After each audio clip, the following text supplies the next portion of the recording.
Muy bien. Hola, ¿qué tal? ¿Cómo están? Buenas noches. Sean bienvenidos a nuestra tercera clase del curso de investigación de accidentes de trabajo. Antes que nada, déjame agradecerte por participar en la clase un día sábado, horario un poco complicado, es un poquito tarde. Vamos a tratar de avanzar rápido con el tema del día de hoy, justamente para que no te quedes hasta tan tarde, puedas hacer tus preguntas, puedas disfrutar lo que queda de la noche también. Y si, bueno, has tenido un día complicado, espero que todo lo que vayamos a compartir el día de hoy te sirva para que lo puedas aplicar posteriormente, justamente en posteriores capacitaciones o justamente para aplicar dentro de tu organización, ¿de acuerdo? Vamos a hablar entonces el día de hoy ya del proceso de investigación de accidentes de trabajo. Las dos clases anteriores de esta semana hemos hablado bastante de conceptos, qué es un accidente, qué cosa no es, qué nos pide la normativa respecto a la investigación de accidentes o sobre el reporte y el registro de los accidentes como tal. Recuerda revisar ese material nuevamente si es que algo no te ha quedado claro, si tienes dudas, consultas, también sabes que las puedes dejar. Y el día de hoy ya vamos a hablar del proceso de investigación. Vamos a hablar cómo se lleva a cabo el proceso de investigación. Por ahí algunos puntos importantes que sería bueno que consideres, que recuerdes, que pongas en práctica al momento de realizar la investigación como tal, ¿de acuerdo? Vamos a empezar desde lo más básico. ¿Qué cosa es la investigación? Ya habíamos hablado de esto en nuestra primera clase, hablábamos de que la investigación busca descubrir todo lo que es una red de causalidad, ¿correcto? La investigación, tal y como lo define el reglamento de la Ley de Seguridad y Salud en el Trabajo, es el proceso a través del cual vamos a identificar todos los factores, elementos, circunstancias, puntos críticos que han tenido que concurrir o ocurrir a la vez o desencadenar algún accidente o incidente, ¿de acuerdo? Recordemos que un accidente o un incidente como tal no es por una sola causa. Quitémonos esa idea, no existe una sola razón. Existen varios motivos que puede ser que hayan concurrido en una causa raíz, en una causa mayor, pero de todas formas siempre vamos a considerar diferentes factores. Eso lo vamos a hablar justamente en la clase de hoy. Esta investigación la realizamos con la finalidad de revelar toda esta red de causalidad.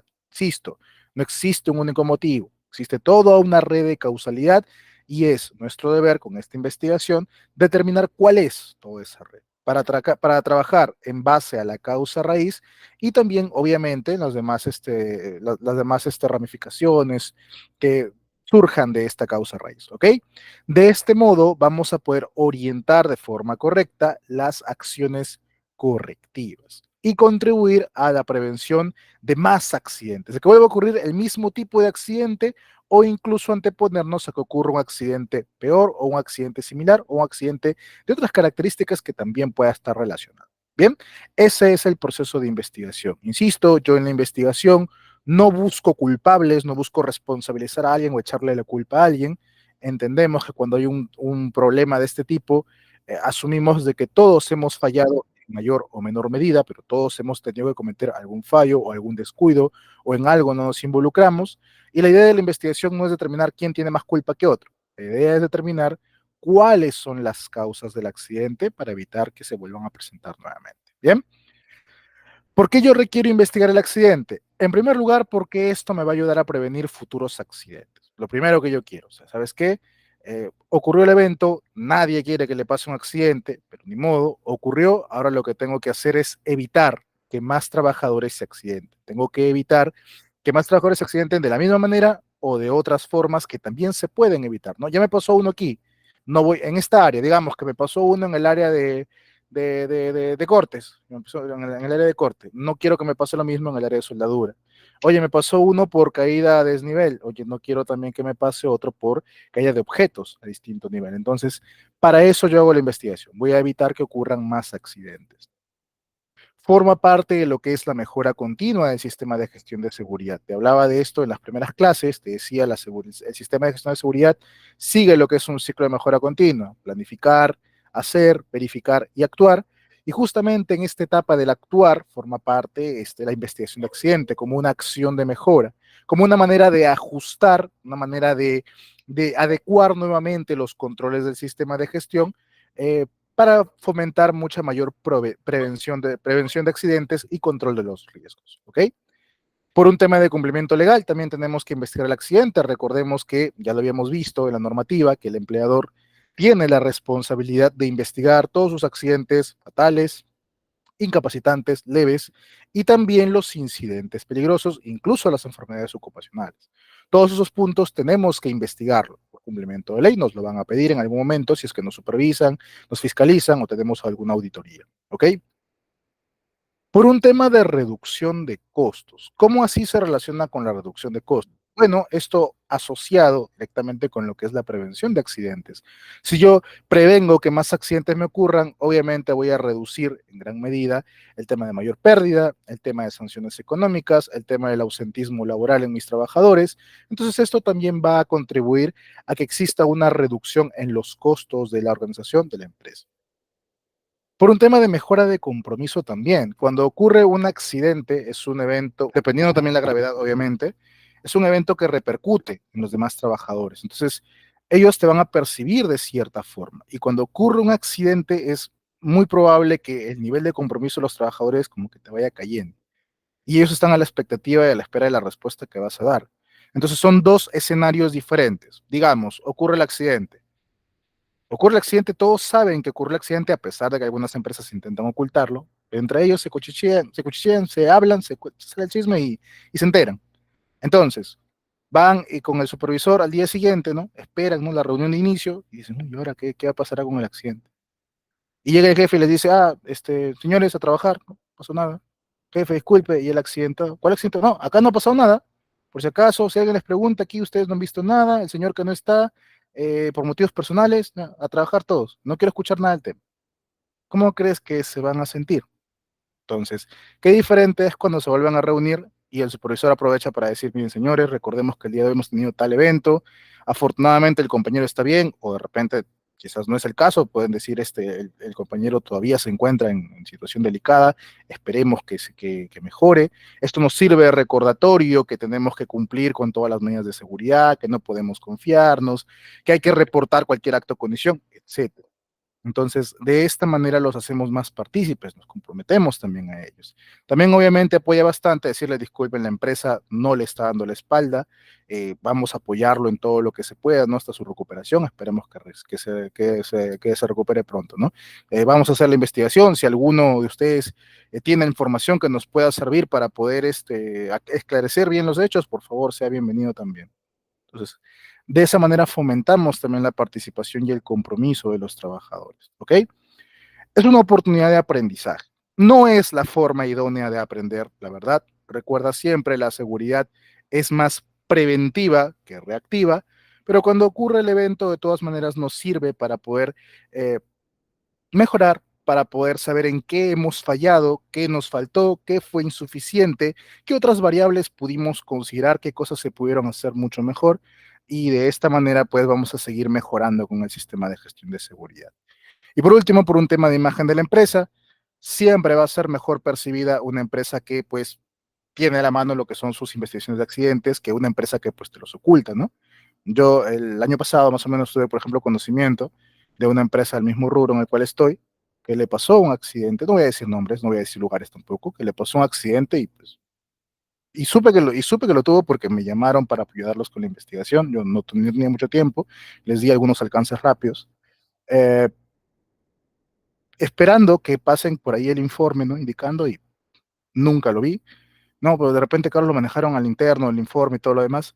No, porque por ahí después uno se llega a entrar en las cosas y por ahí me dijeron de que la empresa ocultó el accidente. Entonces, son cosas que ocurren, ¿no? Yo tampoco no voy a meterme en mucho detalle con eso, pero imagínate que si uno como supervisor, ¿no? Se entera de ese tipo de cosas, dice, oye, ¿sabes qué? Este tipo de empresa, ¿tú trabajarías ahí realmente?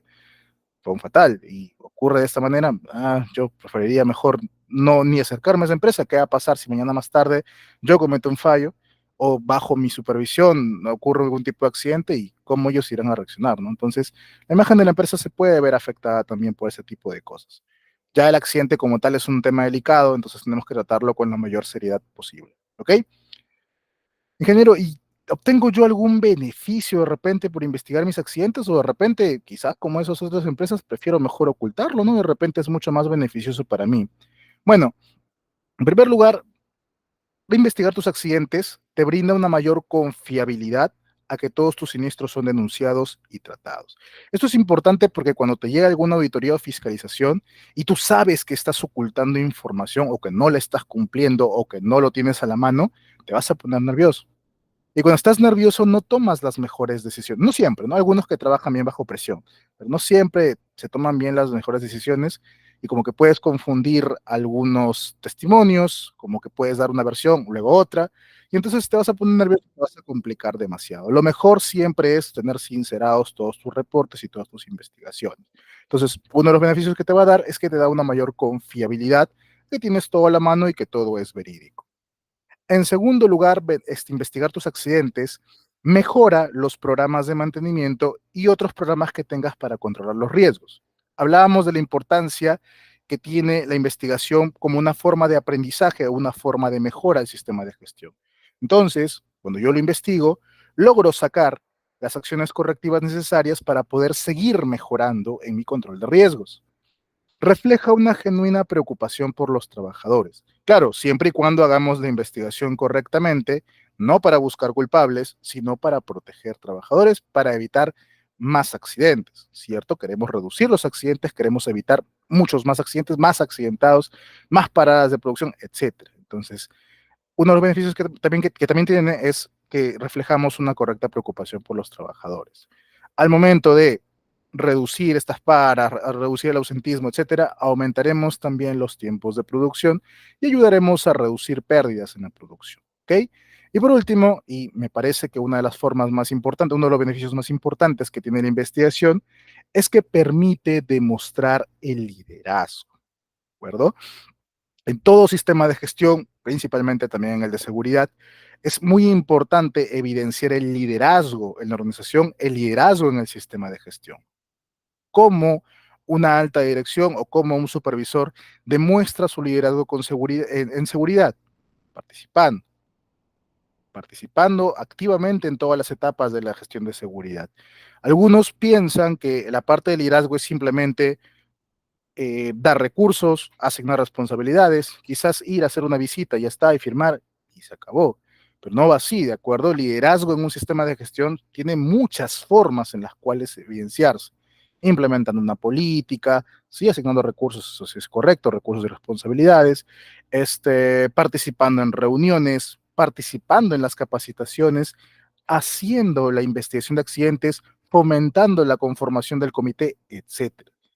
Entonces, la investigación también tiene como beneficio que la alta dirección pues se compromete a la mejora, se compromete a que la seguridad realmente funcione y no solamente sea un saludo a la bandera. ¿Ok? Muy bien. Ahora sí, ya ha pasado esta parte del preámbulo, vamos a hablar un poquito más acerca de la investigación como tal. Vamos a reconocer cuatro puntos importantes o cuatro factores importantes que involucran un accidente de trabajo, cuatro factores que tienen que ver con el accidente de trabajo. Estos son, en primer lugar, las personas. Las personas son un punto importante dentro de lo que es las causas que pueden desencadenar un accidente de trabajo. Vamos a ir desglosándolas una por uno, ¿de acuerdo? ¿Cuáles creen que sean las otras tres? Vamos dejándolo, te voy poniendo la imagen y tú me vas diciendo cuáles crees que son. ¿Qué crees que significa esto? Uno de los factores que tiene que ver con los accidentes es la participación de las personas, ya sea por su desconocimiento, su falta de experiencia, etcétera. ¿Cuál será este otro factor? ¿Cuál crees que sea ese otro? Tenemos personas, ¿qué más?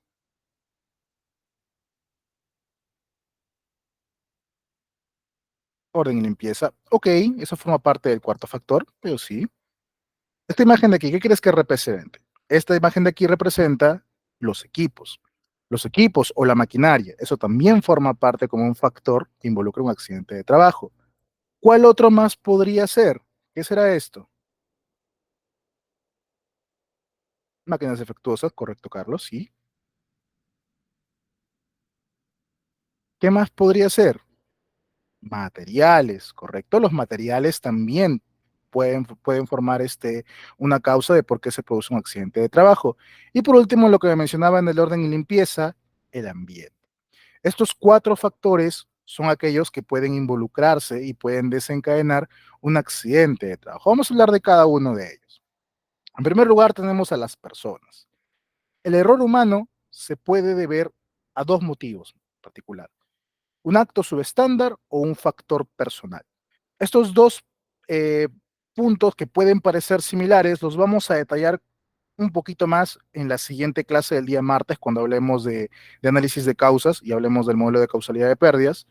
Eh, pero entendamos que son diferentes, ¿de acuerdo? Una cosa es un acto subestándar y otra es un factor personal. Principalmente, pues aquí enfocamos de que el trabajador no sabe o no conocía el tema o no fue debidamente capacitado, o que el trabajador no podía hacerlo porque no se le dio el equipamiento apropiado, o porque simplemente no habían las condiciones para hacerlo, o de plano sí se le dio todo eso y realmente él no quiso, simplemente no se interesó, no estaba motivado para poder cumplirlo, o ya, pues por último, el trabajador no estuvo ausente, no participó como tal y su ausencia fue la que desencadenó el accidente. Entonces, las personas son un factor importantísimo, clave, fundamental en el tema del accidente, porque de ellos depende justamente la aplicación de las medidas para la prevención y así también incluso dependemos de ellos en la reacción que van a tener ante el accidente. Yo siempre menciono, cada vez que doy capacitaciones, que hay trabajadores que tienen tanta experiencia que incluso cuando están frente a un potencial evento de accidente, tienen una mejor capacidad de respuesta que una persona inexperta o que una persona que se pone nerviosa. Alguien ve la posibilidad en la cual se va a accidentar y sabe cómo reaccionar, sabe qué hacer, sabe cómo va a tratar de minimizar o asegurar salvar su vida. Hay otras que todavía van mucho más allá y antes de la ocurrencia del evento ya más o menos están chequeando. Ingeniero, eso de ahí se va a caer. Ingeniero, este equipo está andando mal, va a fallar en cualquier momento, en base a su experiencia. Tenemos que explotar todas esas habilidades y destrezas justamente para orientarlas a fortalecer la cultura de prevención. ¿Ok? Las personas requieren capacitación, eso es importantísimo, para poder tomar conciencia sobre los riesgos y actuar en consecuencia a ellos. Es muy importante entonces para el factor persona el brindar las capacitaciones, el asignar los equipos, el comprometerlos e involucrarlos más en temas de seguridad. Las personas son uno de nuestros principales agentes, nuestros principales recursos en la prevención de los accidentes, ¿ok? Sin embargo, y quiero añadir algo importantísimo y espero que no lo tomes a mal, tampoco lo vayas a malinterpretar diciendo de que yo estoy diciendo que la capacitación no sirve o que no es la manera correcta o que no es efectiva, pero toma en cuenta siempre que únicamente brindar conocimientos no va a cambiar el comportamiento de la persona. ¿A qué voy con esto? Esto si en algún momento llevamos el curso de seguridad basada en el comportamiento, te prometo que te lo detallo mucho más en algún momento, pero entendamos de que el comportamiento de una persona no basta simplemente con capacitarlo para que sea modificado, porque el comportamiento son todo un conjunto de conductas, de acciones que hace la persona que ya está interiorizada, que ya está acostumbrada a hacerlo, y el tema de ir y darle una charla no va a solucionar el problema o no lo va a cambiar de la noche a la mañana. Entonces, de aquí a que las capacitaciones tengan que ser constantes, periódicas, y que tengan que ir acompañadas siempre con la parte práctica, con la parte de habituar a la persona a comportarse, a tomar acción de forma correcta, de forma siempre previniendo el riesgo. Insisto, no estoy diciendo que la capacitación no sirva o que sea insuficiente. Bueno, podrías decir que quizás estoy diciendo que sea insuficiente. Lo que me refiero es que no confiemos en que simplemente ir, dictar un tema de una hora, hacerles firmar una lista de asistencia, tomar foto de que estuve ahí, tomarle un examen incluso, ya con eso ya hice mucha labor de prevención. Es una parte de, pero no es lo único y no es del todo suficiente. No es el 100% efectivo. ¿De acuerdo? Entonces, recuerda siempre esto. Solamente brindar conocimiento no le va a cambiar el comportamiento a la persona. ¿De acuerdo? Todo esto lleva un proceso, es un hábito que tenemos que crear en el trabajador. Ahí también salta bastante cuando muchos te mencionan, y probablemente lo has escuchado, el tema de la actitud segura, ¿no? La actitud positiva al trabajo. Vamos a motivar al trabajador a que cumpla con seguridad. Y ya, está bien, yo mismo también lo defiendo bastante y estoy de acuerdo con eso que hay que convencer al trabajador que te cumpla con seguridad, pero realmente en la práctica ese tema de la actitud segura es mucho más complicado, es mucho más largo de lo que parece, ¿de acuerdo? Entonces hay que tener bastante cuidado con esto también, ¿ok? Perfecto. Siguiente, el equipo. El equipo se refiere a que todos pues los instrumentos, las maquinarias, las herramientas que tengamos, tienen que reunir las características técnicas apropiadas para el trabajo y tienen que estar en condiciones óptimas de funcionamiento, ¿no? Acá hablamos pues de todo lo que son maquinarias, equipos, que tienen que constantemente ser inspeccionados, verificados, para evitar justamente que tengan algún desperfecto, algún fallo, algún error y esto pueda pues perjudicar a los demás trabajadores. El mal manejo o la falta de mantenimiento de estos equipos pueden desencadenar accidentes graves. Por eso siempre se habla muchísimo el tema de estar inspeccionando instalaciones, maquinaria, herramientas como una forma de prevenir fallos y de prevenir accidentes o incidentes, ¿de acuerdo? Entonces, tengan en cuenta también que los equipos pueden fallar y combinado esto con que si una persona no los usa de la forma correcta, puede desencadenar un accidente mucho mayor. Entonces, también tengan cuidado con el tema de los equipos. Tercero, tema de materiales. Los materiales vienen a ser todos los insumos que empleamos en el proceso productivo. Para este efecto, pues se manipulan, se trasladan, se almacenan. eh, Materiales que pueden ser tanto sólidos como líquidos, gases, sustancias reactivas, etcétera. Y tenemos también que verificar el buen estado de estos materiales desde que llegan del proveedor, ¿de acuerdo? O sea, yo recibo material en mi almacén, pero tengo que asegurarme que este material que estoy recibiendo tenga las características que he solicitado, esté en buenas condiciones, no esté vencido, no presente fugas, no esté contaminado, y al momento de almacenarlo también tiene que estar en condiciones idóneas. Recordemos que cada material, en especial los productos químicos, deben contar con su hoja de seguridad, ¿cierto? Con su hoja MCDS. Y cada producto también tiene ciertas particularidades o condiciones en las cuales tiene que ser almacenado, justamente para evitar que reaccionen con algún otro tipo de agente quizás o con algún otro tipo de material y que pueda desencadenar algún tipo de accidente. Aquí forma bastante importante y también se relaciona con el punto 4 el tema del orden y limpieza, ¿correcto? Porque hay algunos materiales que no pueden combinarse o hay algunos materiales que no pueden contaminarse porque pueden desencadenar pues una reacción mayor, especialmente los químicos. Pero no solamente los químicos, ¿eh? También pueden significar otro tipo de materiales también.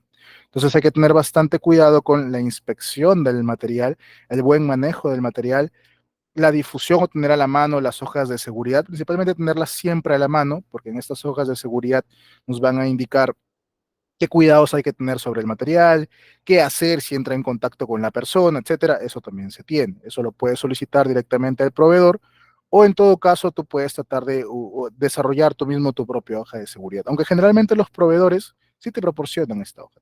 Sería cuestión de que la pidas, ¿no? En auditoría te suelen pedir. A mí me piden varias veces en auditoría, ¿no? ¿Sabes qué hay este químico en el almacén? Ok, a ver, su hoja de seguridad. Y algunos son detallistas, ¿ah? Te piden, a ver, este producto, aquí está. Oye, pero esto es lejía, esta hoja dice lejía sapolio y tú tienes acá lejía Clorox. No es. No, pero es lejía igual. No, pero es diferente. Algunos son detallistas hasta ese punto. Entonces hay que tener también cuidado con el tipo de material. ¿Ok? Muy bien. Y por último, el ambiente. En el ambiente nos referimos a todo lo a todo lo constituido por lo material o lo físico que rodea a las personas. Aquí hablamos de todo lo que es infraestructura por pasadizos, escaleras, espacios confinados, zonas de trabajo, etcétera. El aire que respiras, el clima, la iluminación, el ruido, las condiciones atmosféricas, incluso yo me atrevería a decir también los factores psicosociales y de trabajo. El ambiente de trabajo también forma eh, parte importante sobre las condiciones que se van a dar, porque de aquí sacamos condiciones subestándares, eh, para la ocurrencia de algún accidente. Si tenemos un ambiente de trabajo en el cual no hay una adecuada orden y limpieza, eh, la infraestructura está en malas condiciones, no se brindan las condiciones de seguridad, se trabajan en condiciones muy lamentables respecto a iluminación, respecto a insonorización, respecto al ruido, respecto a vibraciones, respecto a exposición a gases, entonces es muy probable que se vaya a generar alguna lesión, que el trabajador no puede estar completamente atento a su actividad o que también incluso el trabajador, por más que intente estar atento, pues le vaya a ocasionar algún accidente de alguna manera, ¿de acuerdo? También yo aquí hago partícipe, como te digo, y esto porque lo desarrollo un poco más cuando hablo del tema de recursos en sistema de gestión basado en ISO 9001. En el ambiente también yo incluyo lo que son factores psicosociales, porque un trabajador que está constantemente acosado, que está constantemente, digamos, ¿cómo lo podremos decir? Acosado, agobiado, que está constantemente, que no se le brinda la dirección correcta, como que no se expresa bien el liderazgo o la supervisión en este caso, entonces es un trabajador que al final va más a estar preocupado por otro tipo de cosas y no realmente se va a concentrar bien en actuar de la forma correcta respecto a lo que tiene que ver con seguridad. Entonces, también podemos considerar lo que es el factor psicosocial. Es muy importante siempre en una empresa para que se fomente realmente la prevención en seguridad, fomentar también una cultura de seguridad. Y esta cultura de seguridad, pues no es simplemente decir, oye, tengo mi política de seguridad y iremos en seguridad, ¿no? Todos nos comprometemos con seguridad y ya está. No va solamente por ahí el tema de cultura de seguridad, es un concepto mucho más amplio. Cuando hablamos de cultura de seguridad nos referimos justamente tanto a la parte de política como a la parte de comportamiento, como a la parte de acciones, como a la parte de prácticas que se hacen respecto a seguridad. Entonces todo eso forma parte de la cultura y todo ello contribuye a que en el ambiente de trabajo se perciba realmente que la seguridad forma parte de las actividades y no simplemente pues es algo bonito que hemos puesto en los documentos, en las políticas para hacer ver que estamos cumpliendo, ¿no? Simplemente es algo que sí realmente se va a cumplir, ¿ok? Bien, entonces esos son algunos factores que hemos podido apreciar respecto a qué se involucra para que ocurran los accidentes, ¿de acuerdo? Muy bien, veo que hasta aquí no hay ninguna pregunta, parece muy bien. Igual si tienes alguna pregunta hasta este punto, sabes que lo puedes hacer sin ningún problema, ¿ok? Empezamos ahora sí con el proceso de investigación. Vamos a ver un vistazo rápido de cómo se va a llevar a cabo este proceso de investigación y luego lo separamos por etapas. Primero, empezamos. Ocurre el accidente o incidente, ¿de acuerdo? Ocurre. ¿Qué es lo primero que tengo que hacer? Bueno, se va a tomar alguna acción inmediata o alguna acción de corrección. Sí, también vamos a tomar primeros auxilios y el reporte y todo lo demás. De acuerdo, pero hablando del proceso de investigación. Primero se toma alguna acción inmediata.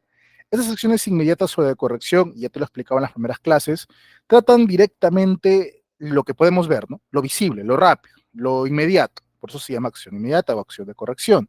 Principalmente orientado a actos y condiciones subestándares. Oye, este trabajador se cayó porque la escalera se movió. Ok, entonces pues, la muevo y la fijo de repente. Es una corrección, estoy corrigiendo esto.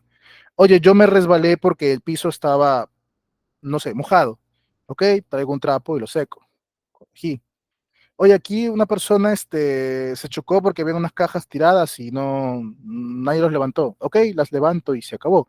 Son acciones correcciones nada más, son acciones inmediatas, que traté el hallazgo de ese momento, el acto o la condición que encontré en ese momento, pero no he ido más allá. Entonces aquí todavía estoy en la parte inicial, en la parte de corrección.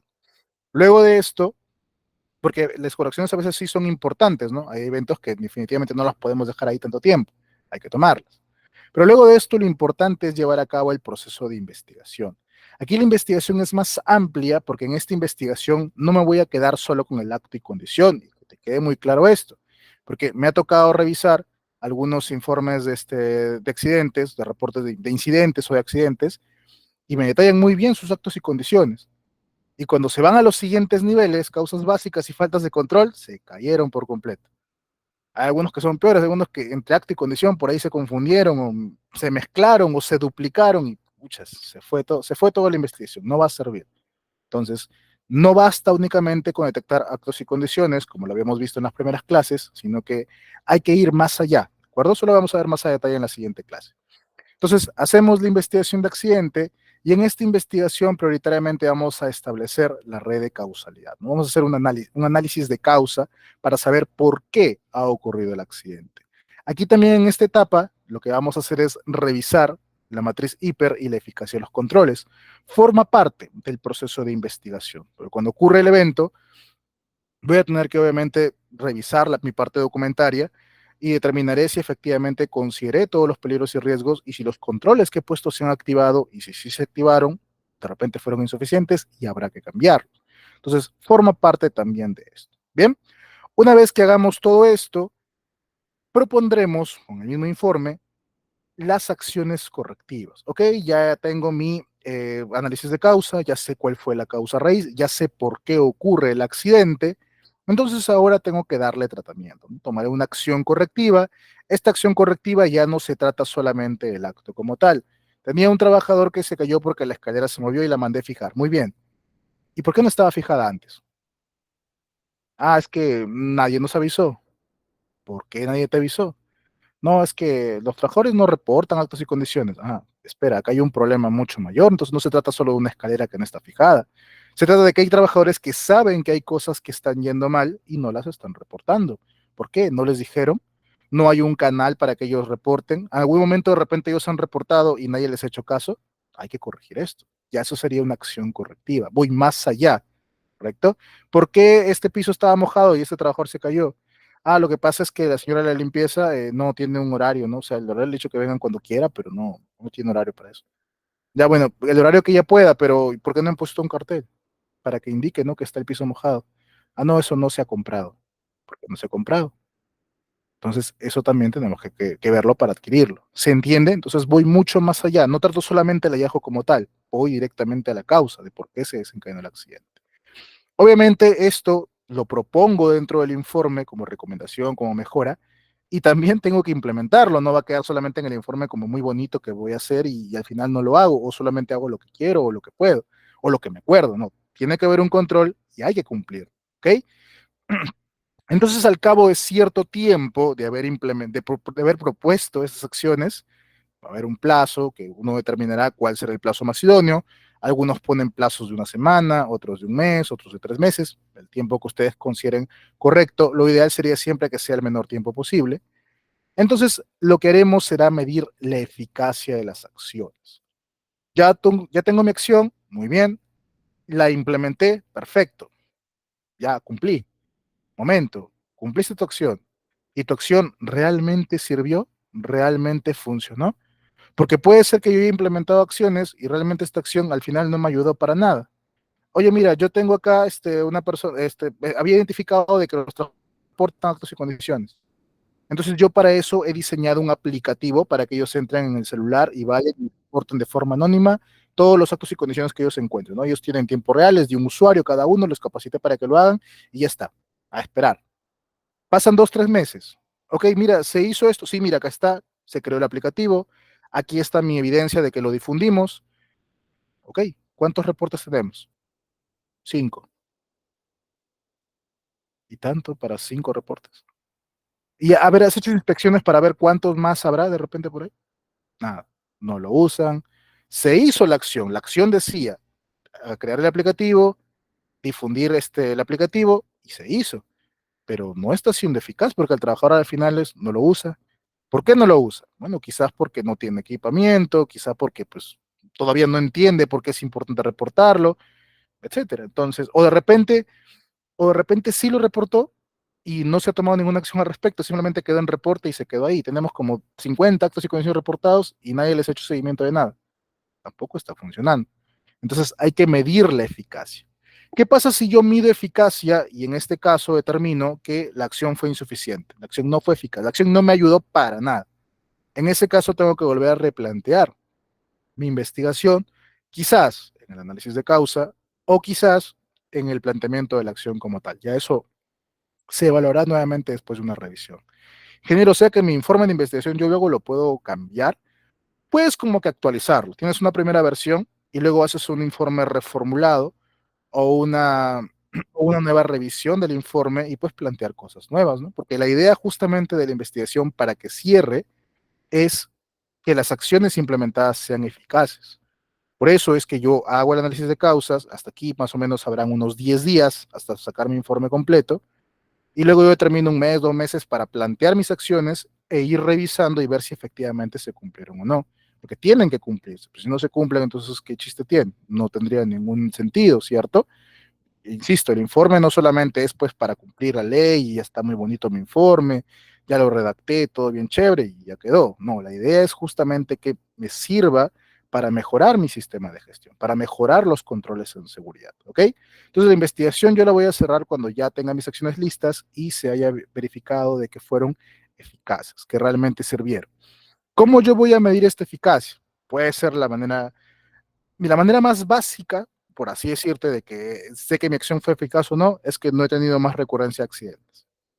La más básica. Claro que esto es pues como que una manera muy macro de verlo, una manera muy general. Ingeniero, ya está bien, de cada 3 meses quizás no hay accidente, pero puede haber a los 4 o 5. Correcto. Por eso es que ustedes, al momento de hacer el informe, determinarán de qué manera medirán esa eficacia, ¿no? Es que la eficacia la mediremos porque de acá haremos inspección y tiene que haber una reducción de actos y condiciones encontrados. De acá habrá una revisión y de las 50 escaleras que tenemos, por lo menos el 90% tienen que estar bien fijadas. De acá habrá una revisión y haremos una capacitación al personal y en nota tienen que sacar más de esto, etcétera. Ya tú plantea los indicadores que consideres convenientes, pero hay que medir la eficacia de alguna u otra forma. Entonces, esto respecto al proceso de investigación. Muy bien. Cuando yo hago una investigación de accidentes, siempre voy a tratar de enfocarme en contestar las siguientes preguntas. ¿Qué fue lo que ocurrió? ¿No? ¿Qué es lo que ocurrió? ¿Cuál es el hecho en concreto que ha ocurrido? ¿Cómo es que se llega a dar este evento? ¿Ok? ¿Cuáles fueron la secuencia de etapas? ¿Cuáles fueron la secuencia de eventos que han ocurrido y que ha desencadenado? Bueno, que ha desencadenado. ¿Cómo ha ocurrido el accidente? ¿De qué manera se ha dado el accidente? ¿Cuál fue la forma del accidente? ¿Cuándo es que ocurre el accidente? Tengo que tener detalle de el horario de la ocurrencia, el día y el horario de la ocurrencia, porque también me va a servir en la investigación determinar si el horario fue diurno, nocturno o en la tarde de repente, eso habrá que determinarlo también en la investigación. ¿Dónde es que ocurre el accidente? ¿No? ¿En qué lugar? Dentro de planta, fuera, en campo, en el estacionamiento, en el almacén, etcétera. Necesito saber dónde es que llega a ocurrir el accidente para saber dónde estoy encontrando el error y principalmente por qué ocurre el accidente. Entonces, mi investigación de accidentes tiene que responder por lo menos estas 5 preguntas.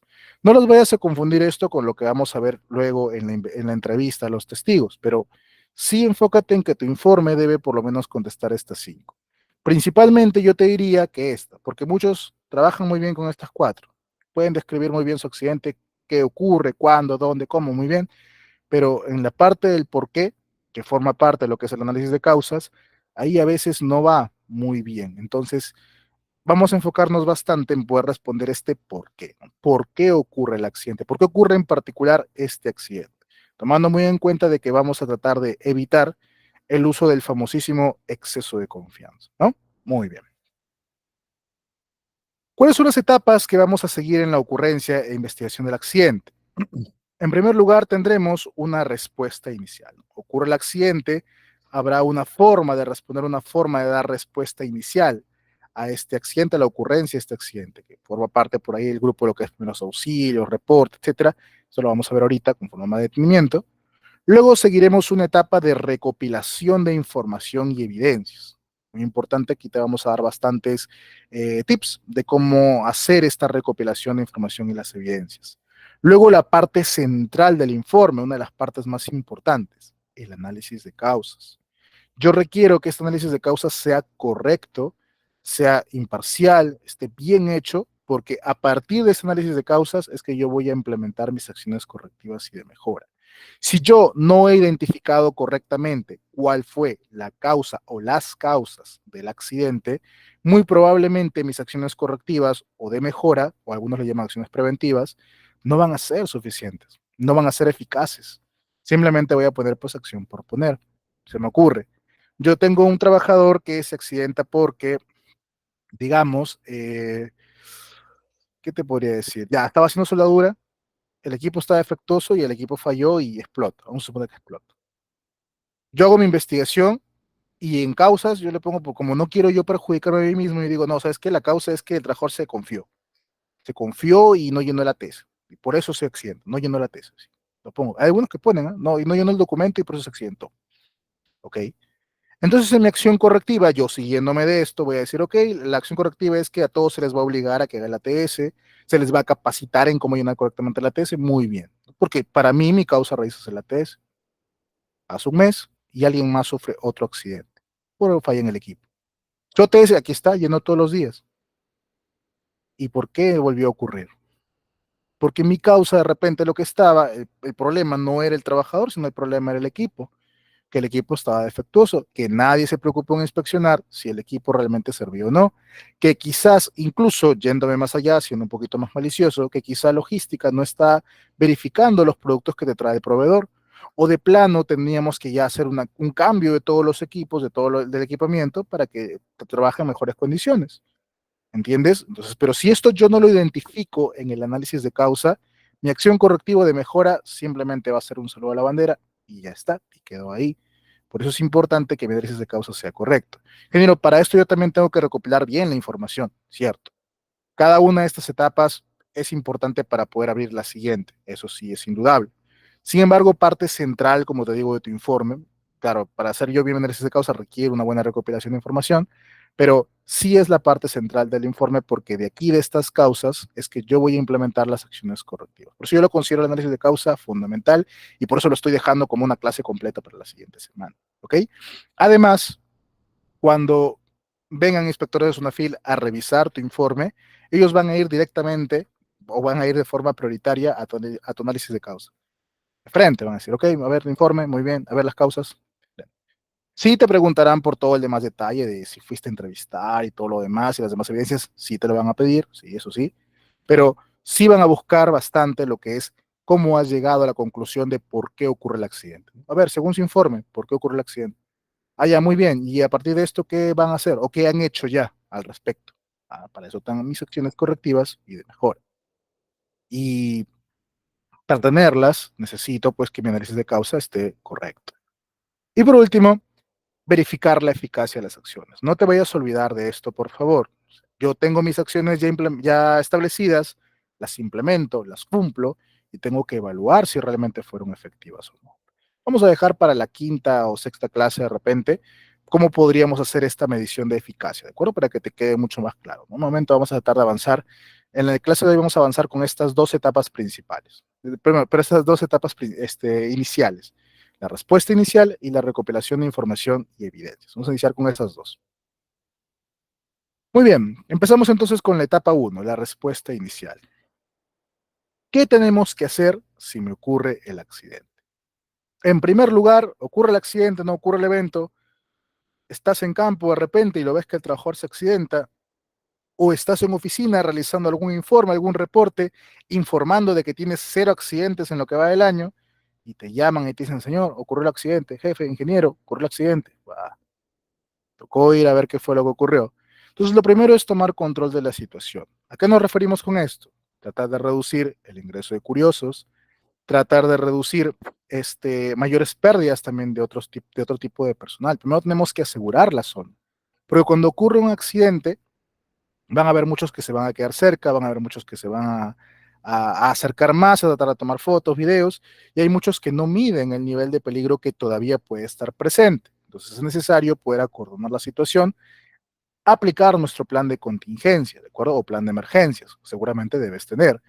Dependiendo del tipo de emergencia que vaya a ocurrir, hay que activar la brigada respectiva y hay que hacer la secuencia de pasos necesarios. Entonces, lo primero que vamos a hacer es asegurarlo y brindarle al accidentado la atención inmediata que requiere, ¿cierto? Los primeros auxilios, eso es indudable. Te recomiendo que lleves tu curso de primeros auxilios con ITEC, si es que aún no lo has llevado, o si ya lo has llevado aparte, mucho, mucho mejor. Eh, pero sí te recomiendo que lo tengas a la mano, este tratamiento en primeros auxilios, porque es muy importante, tanto para salvaguardar, en primer lugar, la vida de la persona, como para no exponer a más personas al peligro también. Pero cuando uno habla de primeros auxilios, lo primero que se le viene a la mente es, oye, ¿sabes qué? Tengo que actuar de forma inmediata y rápida para que la persona no se vaya a morir, no tengo que salvar su vida. Sí, pero hay una forma correcta de hacerlo. Yo siempre ponía este ejemplo cuando lo dictaba en el curso de Soma. Imagínate que tienes un trabajador, estás trabajando en un andamio de repente y de la nada ves que estás trabajando normal, tú en el primer piso, el otro está arriba en el tercer nivel y se cae. Tú ves, oye, ¿qué fue? Se cayó y te vas a ayudar lo que por qué se cayó y no te diste cuenta que la persona se cayó porque atrás de él le golpeó una maquinaria grande, él se cayó y la maquinaria viene cayendo detrás de él. Y tú te acercaste y te cayó encima también. Y ya no es un accidentado, son dos. Porque quisiste dar primeros auxilios, pero no los diste de la forma correcta. No aseguraste primero el lugar. Qué diferente es cuando ves que alguien se cae y de frente miras hacia arriba, oye, ¿de dónde se cayó? ¿Por qué se cayó? ¿Qué más está cayendo detrás de él? O de repente alguien más colgado que también está por caer, si tengo que ayudarlo a él prioritariamente antes de que también se vaya a accidentar. No, pero ingeniero, la otra persona también requiere su apoyo. Sí, pero es que los primeros auxilios no se trata simplemente de ir y hacerlo al apuro o sin medir la consecuencia del peligro, ¿ok? Yo tenía, por ejemplo, un compañero, un colega, ya no está trabajando aquí en Perú.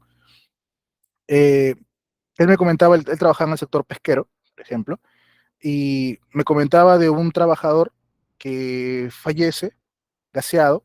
Me explica de que se vio expuesto a una especie de contaminante en un almacén, no lo recuerdo muy bien esa parte.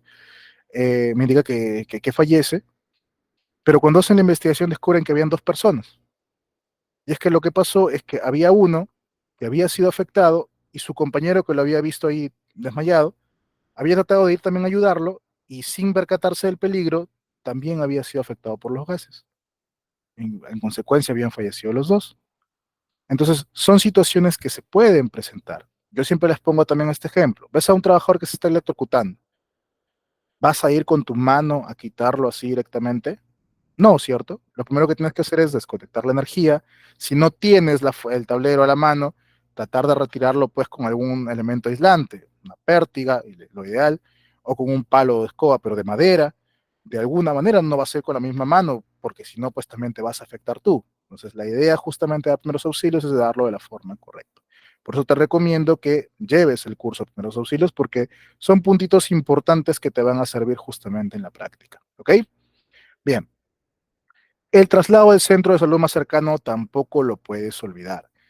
Puede ser que, digamos, un trabajador se cayó o le cayó algo encima en la cabeza. Ah, herida. Lo levantas y dice, oye, ¿cómo estás? ¿Cómo te sientes? Él se levanta, medio mareado, y dice, sí, estoy bien, sí, sí, sí, hay que seguir trabajando. Aguanta, cholo, pero ¿cómo estás, no? O sea, ¿qué te pasó? ¿Cómo te sientes? Hay que llevarte al centro médico. No, yo estoy bien, yo estoy bien. Ya me dieron los primeros auxilios, estoy bien. No funciona de esa manera. Los primeros auxilios no reemplazan la atención médica, sobre todo cuando es una lesión aparentemente de consideración. Puede ser que la persona se va muy bien, pero internamente no lo sabemos. Entonces, es necesario, sí, que vaya al centro médico y lo diagnostiquen para saber si realmente está bien o no. Te ponía el ejemplo de un trabajador, o no sé si te lo puse en las primeras clases, que tuvimos un trabajador que se vio expuesto a una explosión. Él llevaba todo su equipamiento completo y aparentemente no había ninguna lesión, ¿no? Nosotros lo veían, yo mismo lo vi cuando lo llevaron a la clínica, o fui a esperarlo, y yo lo vi y decía, ¿quién es el accidentado? Porque yo no veo a nadie accidentado. Me decía, no, a mí me ha pasado. Yo lo veía a él y decía, parece que estás bien, pero pasa, hijo, adelante, que te atiendo. Y bueno, aparentemente no tuvo una lesión de consideración, afortunadamente, pero sí es importante, ¿no? Porque ¿qué hubiera pasado si yo a simple vista digo, ah, no, no tiene nada, y al día siguiente amanece con tremenda ampolla porque sí tenía una quemadura de consideración? Y él no se dio cuenta y se aplicó remedios caseros de repente y se empeoró la situación. Entonces, no puedo yo reemplazarlo. Necesito sí que el trabajador, según gravedad, lo lleven al centro médico y le den su tratamiento. ¿Ok? Hay que también controlar accidentes potenciales secundarios. ¿Sabes qué? Ocurre este evento de que una persona se desmaya por exposición a algún gas, y pues no puedo exponer a más personas a que sigan trabajando ahí, ¿no? Tengo que controlar esta fuga de gas o tengo que controlar este contaminante. De ser necesario, tendré que parar las actividades. Porque justamente la idea, como decíamos con la investigación de accidente, es evitar que más personas se vayan a accidentar también. Entonces, no tiene sentido que yo, por el simple hecho de querer seguir trabajando o querer seguir produciendo, vaya a exponer a más trabajadores al peligro, ¿no? Entonces, de ser necesario, se sugiere que se paralice la actividad. Eso también con la finalidad de que se identifiquen fuentes de evidencia en el lugar de los hechos y no se alteren. Ocurre el evento como tal y lo ideal es que el lugar donde ha ocurrido el accidente no se altere para poder hacer una buena investigación. Esto no siempre se va a poder dar. A veces es necesario sí tener que limpiar, corregir, asegurar la zona porque es, no sé, es una fuente más de peligro que tenemos que tratar, pero sí es necesario saber de dónde voy a sacar esas evidencias y en lo posible tomar evidencias previas, ¿no? Tomar fotos, grabar videos, qué sé yo, de manera que nos puedan servir para la investigación. La idea es dejar el evento tal cual como está, pero dentro de lo que sea posible. Hay veces en los que no se puede y bueno, de modo, pues tenemos que trabajar con lo que tenemos. Y claro, también no nos olvidemos de la notificación a la autoridad correspondiente. Si es un fatal o si es un incidente peligroso. Y si se trata de algún accidente que no fue fatal, tienes que ir al centro médico para que ellos lo reporten, ¿de acuerdo? Entonces, esta es la respuesta inicial que vamos a seguir en el caso de que ocurra un accidente. Bien, Ahora, para iniciar con la investigación, lo que vamos a hacer es conformar una comisión investigadora. Preguntaban en las primeras clases, ingeniero, el comité tiene que participar en la investigación. ¿Quién va a hacer la investigación? Yo como empleador puedo elegir quién va a ser mi investigador. De repente, ¿no? Voy y saco una persona o dos personas para que hagan la investigación. ¿Cómo se hace? Bien, la norma realmente no es, bueno, la ley de seguridad como tal y su reglamento no te especifican toda una planilla o una plantilla de personas que tienen que ir y hacer la investigación como tal. Simplemente te dice que el empleador es el que tiene que participar en la investigación y como parte de las funciones del comité, ellos también tienen que participar, ¿de acuerdo? Lo que sí es necesario es que se designe un equipo responsable para asegurar una investigación imparcial y exhaustiva de los accidentes. Por eso es que la comisión no puede ser simplemente una persona, porque la perspectiva o el juicio de una sola persona puede como que ir muy parcializado o muy tender a favorecer a alguien. Y lo ideal es que esta investigación se haga de forma correcta y de forma imparcial para saber cuáles fueron realmente las causas del accidente. Ahora, si bien la ley de seguridad, el reglamento de la ley, no te dan una plantilla como tal de quiénes deben ser tus investigadores, sí puedes guiarte de repente de lo que nos indica el reglamento de seguridad y salud en el trabajo con la construcción en su artículo 8, que nos dice que la comisión tiene que tener un profesional designado por el empleador, que es su representante, por así decirlo, ¿no? El líder de la comisión, el jefe inmediato del accidentado, un representante del comité por parte del empleador y un representante por parte de los trabajadores. El prevencionista a cargo y, de ser posible, o si se lo requieren, quizás un personal del área de salud. Eso está en el artículo 8 del Reglamento de Seguridad y Salud en el Trabajo en la Construcción, ¿no? Entonces, si de repente no eres del sector, en minería lo he revisado también y en minería no lo he encontrado como tal, así detallado quiénes deben ser. Yo sí te sugeriría que estos dos, los representantes del comité, sí o sí estén, el jefe inmediato y prevencionista también, ¿no? Por lo menos estos cuatro yo sí te sugeriría que estén sí o sí en tu comisión investigadora. A veces algunos dicen representante del comité y mandan una sola persona, pero recuerda que el comité de seguridad siempre debe ser paritario. Seguramente lo estás llevando en el curso de SOMA. Bipartito y paritario significa que tiene que haber dos partes que tienen que ser iguales y la paridad se mantiene en todo momento. Entonces, como la paridad se mantiene en todo momento, y si yo voy a mandar a un representante del comité a hacer una investigación, no puedo mandarlo solamente del grupo del empleador, tiene que ser también acompañado del grupo de los trabajadores. Tiene que haber uno a uno, tiene que haber paridad siempre, ¿de acuerdo? Entonces el comité sí participa como parte de esta comisión para investigar el accidente. Entre las principales funciones y responsabilidades que tendrá esta comisión es, primero, asistir al lugar del accidente para recopilar evidencias. La comisión no es que se va a sentar a esperar a que le manden las evidencias para que ellos empiecen recién a trabajar. No es la forma idónea. Lo ideal sería que esta comisión se desplace al lugar del evento y participe en la recopilación de las evidencias. Puede ser que tú me digas, ingeniero, no tengo el presupuesto, ingeniero, no hay la manera de hacerlo. Bueno, por lo menos por videollamada, ya siquiera, con eso hazlo. Pero sí es necesario que la comisión no simplemente sea para las firmas y ya. La comisión tiene que ir y participar directamente en la recopilación de evidencia. Tiene que ir desde el principio, ¿ok? Tiene que realizar la entrevista a los afectados, a los testigos, a otros involucrados, revisará registros, otra documentación de seguridad que sea necesaria para esclarecer cómo ocurrió el accidente, elaborar el informe. Por lo consiguiente, esta comisión tiene que hacer el análisis de causa.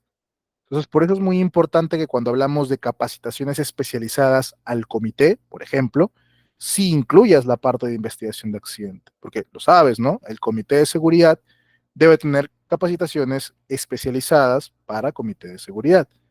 Entre uno de esos temas, tendrías que considerar la parte de investigación porque es parte de sus funciones, ¿ok? Entonces, eso también va a ser la comisión.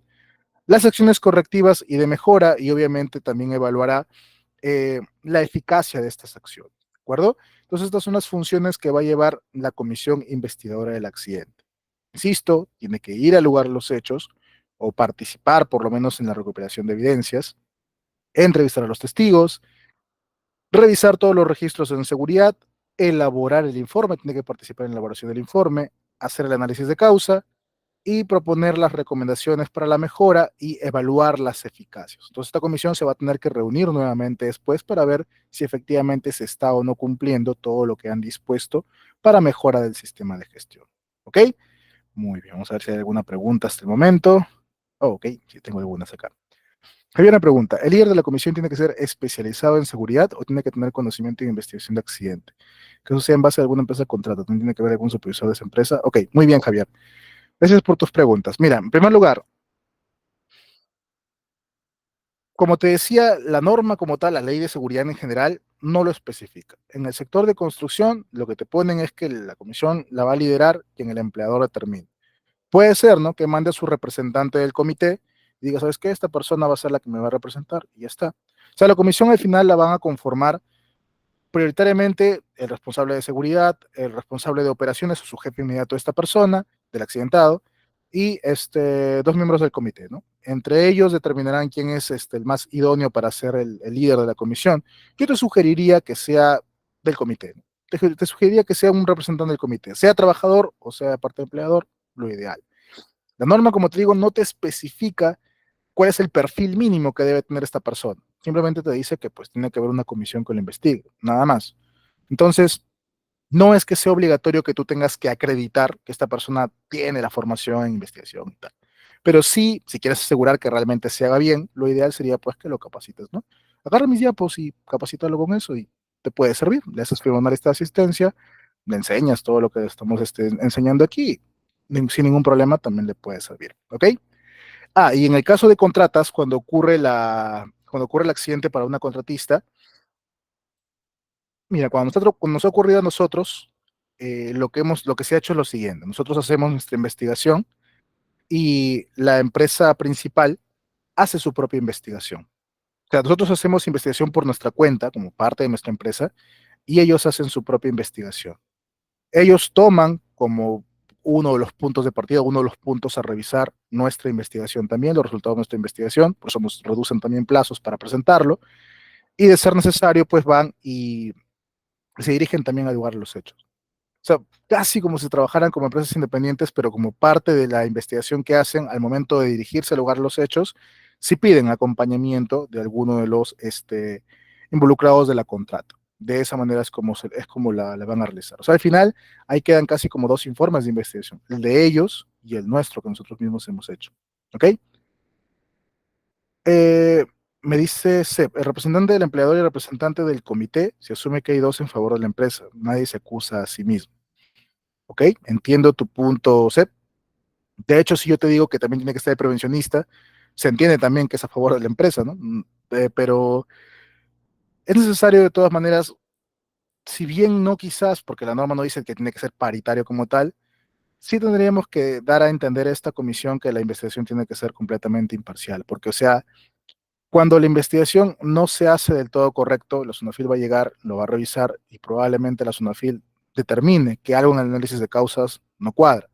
Es que tú me presentaste una evidencia, me mostraste alguna foto y no coincide el análisis de causa que me estás colocando o las fotos que me estás mostrando no coincide con la declaración de tal testigo, porque todo esto se contrasta, todo esto se evalúa.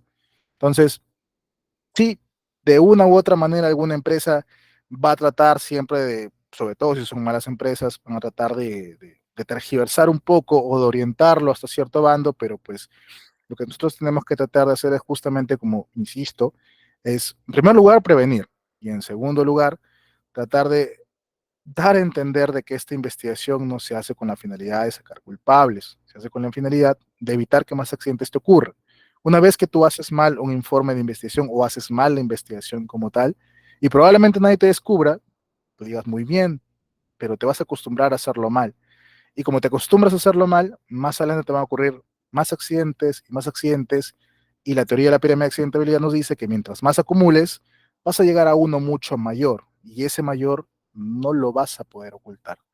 Y las cosas van a empeorar. Entonces, sí, definitivamente, es como cuando yo, por ejemplo, hago difusiones en ISO antisoborno 37001 y siempre parto con esto, oye, ¿sabes qué? Estos son los lineamientos para evitar el soborno, pero al final es en lo que se puede tratar de evitar, porque si una persona quiere llegar y cometer un soborno, lo va a hacer. tratamos de tomar todas las medidas para evitarlo, pero cuando una persona pues tiene esa mala intención, en este caso una empresa tiene la mala intención, va a buscar la forma, se va a buscar la sin razón. Lo que nosotros tenemos que hacer es justamente tratar de tomar la mayor cantidad de obstáculos para que esto no se le haga tan fácil, por así decirlo. ¿Ok? Bien. Eso es entonces respecto a la conformación de la comisión, parte de la respuesta inicial. Ahora vamos con la siguiente etapa, recopilación de información y evidencias. ¿Cómo vamos de tiempo? Ok, está bien. En esta etapa lo que vamos a hacer es empezar justamente como su nombre lo dice, sacar toda la información y las evidencias para asegurar que la investigación sea la correcta, sea la adecuada. Aquí podemos usar una metodología que se llama metodología de las 4P. No, no son las 4P de marketing, que ahora creo que ya son como 7C, creo, no recuerdo muy bien cómo son. Aquí básicamente nos vamos a enfocar en 4 puntos importantes. Posición, personas, partes y papel. Estos son los 4 puntos importantes que vamos a considerar al momento de recopilar información y evidencias. Vamos a ver una por una para que puedas entender a qué nos referimos. En primer lugar, la posición. Esto lo vamos a hacer para entender mejor cómo ocurre el evento, cómo se encontraba, por ejemplo, el accidentado, cómo quedó el trabajador después de los hechos con respecto a los equipos, herramientas, puntos de operación, etcétera. ¿Cómo queda el lugar de trabajo después de los hechos? Es básicamente como que elaborar un croquis, hacer un dibujo a mano alzada, elaborar un plano, un bosquejo, de alguna manera entender o hacer una idea gráfica de cómo es que quedó el accidentado o el lugar de los hechos después del evento. ¿Ok? Esto se hace con la finalidad de poder entenderlo, porque como te digo, no siempre tienes un video a la mano o una foto específica en el punto que te diga cómo ocurrieron los eventos. Y si te lo dicen solamente de palabra, como que queda a veces un poquito a la interpretación y no todos lo van a entender de la misma manera. Entonces, para tener una idea más clara, es necesario graficarlo. Para eso se hace posición. Cuando lleguemos al ejemplo de la investigación como tal, traeremos un caso acá, lo tendremos mucho más claro. Pero lo ideal siempre es iniciar haciendo justamente, como te digo, este bosquejo. Sales a campo, lo vas graficando, ¿no? Lo vas dibujando básicamente a mano alzada, lo puedes hacer en una hoja de papel sin ningún problema, ya después lo digitalizas o le pones fotos, imágenes, etcétera, pero sí es importante conocer la posición, ¿no? En qué posición quedó la persona, si quedó tendido, quedó colgado, quedó de espaldas, quedó posición dorsal, qué sé yo, eso tenemos que entenderlo. Si el accidente ocurre con algún tipo de maquinaria, en qué posición quedó la maquinaria, dónde estaban los EPPs, dónde estaba tal equipo, etcétera. Hay que entender la posición en la cual se encontró la persona al momento de encontrarlo o al momento de culminado el evento. ¿Ok? Esto nos va a poder ayudar a saber cuál fue la ubicación de las personas y los equipos antes, durante y después incluso del accidente. Aquí se sugiere bastante que se tomen bastantes fotos que te ayuden a visualizar qué ha sucedido, trazar bosquejos de la ubicación de las personas y los equipos involucrados, tomar medidas, hacer mediciones. Oye, esta persona se cayó de altura. ¿Cuánta altura cayó? Esta persona lo chocó no sé, un cargador frontal y fue lanzado a cierta distancia. ¿Cuánta distancia? Ese tipo de cosas tenemos que identificarlas también. Eso nos va a ayudar también para la investigación. A veces con un accidente es muy mayor también, hacer un dibujo más exacto puede servir incluso para propósitos legales, para beneficiar también parte de la empresa o para poder tener una buena respuesta. Y se recomienda también trazar, esto te lo recomiendo yo también, una línea de tiempo, una secuencia de eventos de cómo se han dado los hechos hasta el momento de la ocurrencia del accidente. Insisto, esta parte del croquis, del bosquejo y esa parte de la línea de tiempo la vamos a tener mucho más clara cuando lo veamos en la parte práctica, ¿de acuerdo? Pero sí, entendamos que es necesario esclarecer en primer lugar, en primera instancia, la primera evidencia que tenemos que sacar es la ubicación, ¿de acuerdo? La posición como tal. Esta posición, ¿de dónde la vamos a sacar? De evidencia gráfica, fotos, videos, de declaraciones de los testigos, etcétera. Pero sí es necesario tener en claro en qué posición encontramos al accidentado de los objetos, para hacernos una idea de cómo es que llega a ocurrir el evento. ¿De acuerdo? De esta manera tendremos mucho más claro cómo ocurre y la investigación resultará muchísimo mejor. Siguiente, la persona. 4P, no te olvides, posición, persona, parte y papel. La persona consiste básicamente en la entrevista a los involucrados. En primer lugar, tenemos que conseguir la declaración, lo prioritario, ¿ah?, del accidentado, que es el principal involucrado. Esto no siempre se va a poder lograr, ¿no? Obviamente. Si es un incidente, probablemente sí. Si es un accidente leve, también es mucho más factible. Ahora, si es un accidente incapacitante, como que por ahí ya no está tan fácil. Porque puede ser que el trabajador sí te pueda dar una declaración, como que de repente ha quedado tan mal herido que no puede responderte ninguna pregunta. Entonces, de modo. Hay otros que incluso después del el evento ocurrió tan rápido que ni ellos mismos saben cómo pasó, simplemente se amanecieron y luego se vieron en el hospital y ya está. Entonces, no siempre es posible. Ahora, imagínate si es un accidente fatal, mucho peor, ¿no? Entonces, no siempre vamos a poder tener su declaración, pero sí hay que darle prioridad. Dentro de lo posible, hay que tratar de conversar con este trabajador accidentado para poder saber de primera mano qué fue lo que ocurrió. ¿Ok? Luego de eso, también tenemos que pensar en los testigos, las personas que estaban trabajando con él. Ingeniero, no, es que él estaba trabajando solo, ok, pero sus compañeros del grupo de trabajo, al menos minutos antes o horas antes de haberlo visto, las últimas personas que conversaron con él, qué fue lo que sabían, qué actividad iban a hacer, etcétera. Tenemos que entrevistar entonces también a esos testigos. O no necesariamente compañeros de trabajo, ¿eh? Puede ser que por ahí ha habido algún curioso, algún vecino, algún proveedor, algún visitante que estuvo por ahí y lo vio el accidente. También nos sirve también su entrevista. El jefe de área o cualquier otro involucrado que pueda darnos información valiosa respecto a la ocurrencia del accidente. Te digo, la norma tampoco te especifica a quiénes exactamente tienes que entrevistar, pero si revisas el artículo 169 del Reglamento de Seguridad de Minería, sí te establece a quiénes deberías sacarle la declaración como MIN. Te los dejo aquí. En minería, ojo, insisto, aquí está puesto en minería, se te pide, por ejemplo, al del ejecutivo más alto de la unidad minera, al ejecutivo más alto de nivel del área, al supervisor responsable que impartió la orden, al responsable del programa de seguridad, en este caso el gerente del programa de seguridad, a un representante de los trabajadores ante el comité y de los trabajadores testigos del accidente. Eso te lo piden en minería, por ejemplo. Yo, como te digo, yo creo que para cualquier otro sector eh, sería bueno que tengas del accidentado, de los testigos y de los jefes de área, ¿no? Principalmente de ellos porque ellos son pues, los principales involucrados cuando ocurre el accidente. Pero básicamente entonces esta etapa de persona consiste en todo lo que tiene que ver con las entrevistas. Llegar, entrevistar a los testigos involucrados para saber cómo es que ocurre el accidente, ¿de acuerdo? Para poder hacernos una idea en base a sus testimonios, que luego compararemos también, para saber cómo es que se llegan a dar los hechos y poder también entender por qué motivo se llegan a dar, ¿ok? Algunas consideraciones que me gustaría darte cuando hagas tu entrevista. Primero, planifica la entrevista. No vayas simplemente y llegues al lugar de los hechos. ¿A quién tengo que entrevistar? ¿Ah? A él, ya, a ver, tráelo. A ver, Cholo, ¿qué fue? Cuéntame. No va así, o sea, tengo un cuestionario previamente preparado. No vayas a improvisar. Puede ser que alguna pregunta salga durante el trayecto, salga mientras estés haciendo la entrevista. Puede ser. Pero lo ideal es que ya tengas preparado de antemano qué cosa necesitas que esta persona te diga. Ahora, también tienes que ir con la idea de que a veces esta persona no siempre va a querer participar, ¿no? No, yo no sé nada, no, me cierro y no digo nada. Por eso es que tenemos que tener bastante cuidado cuando lleguemos con él. Entonces, lo primero es planificar previamente la entrevista y saber de antemano qué cosa yo necesito que él me responda. Hay que generar confianza en el entrevistado. Insisto, hay algunos que están muy nerviosos, algunos que no van a querer ayudar, pero para nada. Hay otros que de verdad no se acuerdan, no saben cómo expresarlo. Entonces, hay que generar un ambiente de confianza, indicándole de que no hay ningún tipo de sanción por la declaración que va a hacer, etcétera. Hay que generar esa confianza para que el entrevistado pues, te pueda dar todas las respuestas que requieres. En lo posible, eso no siempre es posible, pero en lo posible, hay que entrevistarlo en el lugar mismo de los hechos del accidente.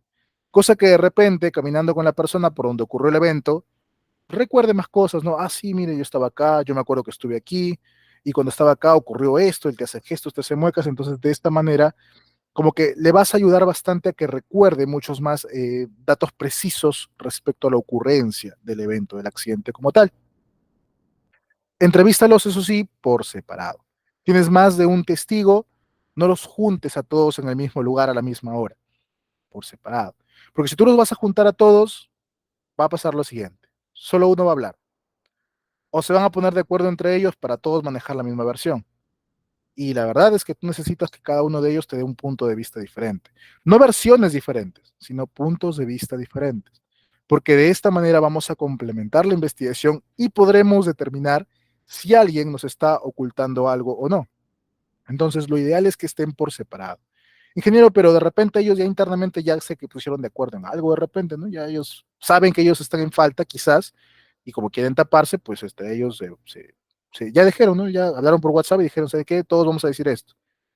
Es posible, pero cuando los entrevistas por separado, no te van a manejar la misma versión. O sea, sí van a tener la misma idea de qué es lo que quieren decir, pero en algo van a tener que diferir, en algo van a tener que cambiar la versión, en algo van a tener que decir algo diferente o van a decir algo de más o algo de menos que te va a servir al final para comparar y ver si efectivamente es cierto o no. Entonces, de una u otra forma, siempre va a ser más beneficioso que la entrevista sea por separado, cada uno por separado. Al momento de iniciar la entrevista, asegúrate de expresar la preocupación que se tiene por el evento ocurrido y cómo la investigación justamente va orientada a evitar que más personas les pase por lo mismo, ¿no? Señor Juan, ¿cómo estamos? Buenos días.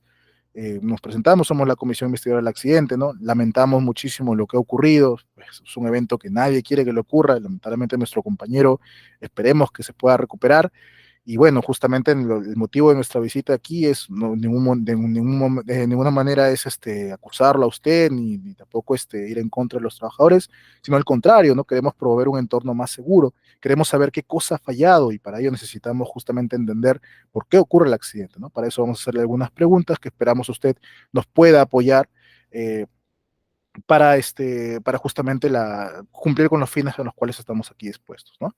Hay que expresar claramente esto, hay que hacerle entender al trabajador que no estamos buscando a quién votar, estamos buscando evitar más accidentes. Entonces tenemos que dejarlo eso en claro, no llegar y decir, ya, a ver, accidentado, ¿no? Ya, a ver, ¿qué pasó? Tiene que generar entonces un ambiente de confianza con el entrevistado, ¿ok? Más consideraciones. Asegúrate de hacer preguntas abiertas. Evita estas preguntas que se responden solo con un sí o con un no. No preguntes, oye, ¿y tú lo viste el accidentado? Ah, sí. Oye, ¿y es cierto que los mandaron ese día a las 10 de la mañana a otro lado? Ah, sí. Oye, ¿y te dieron estos EPPs para que no sé cuánto? Sí. ¿Y no te fijaste si el EPP no? No. ¿Te estás respondiendo solo? No te va a ayudar en nada. Cuéntame, eh, ¿qué estaban haciendo ese día? ¿En qué quedaron con tu compañero? ¿Cuál fue la orden del supervisor? Cosas así, cosas que sean más abiertas para que él te dé detalle. Puede ser que él te responda con monosílabos igual. Ayer, un poquito, tal vez. Puede ser, pero sácale un poco más de información, haciendo preguntas más abiertas para que él dé una declaración y no simplemente te responda sí, sí, no, nada más. Entonces las preguntas tienen que ser bastante abiertas. Evítate las preguntas que solo se respondan con sí o con no. Aquí puedes hacer la técnica del 5 un H, que lo veremos ahorita a continuación, para que entiendas mejor a qué nos referimos, ¿ok? No amenaces ni influyas en el testimonio de la entrevista. Insisto, tiene que ser una conversación, pues, lo más asertiva, más tranquila, para que el trabajador te dé información. O sea, no puede ser que tú le digas, ustedes saben que esto estaba mal y no sé cuánto, y íbamos a llegar hasta las últimas consecuencias para hacer que caiga quien caiga. No tiene que ver por ese lado. Tampoco puede ser que tú le digas, oye, ¿y el trabajador usa su EPP? Sí, todos nosotros usamos nuestro EPP cuando momento de trabajar. No, pero seguramente ustedes no han tenido que usarlo porque si ustedes lo hubieran usado, no sé cuánto. No des tu punto de vista.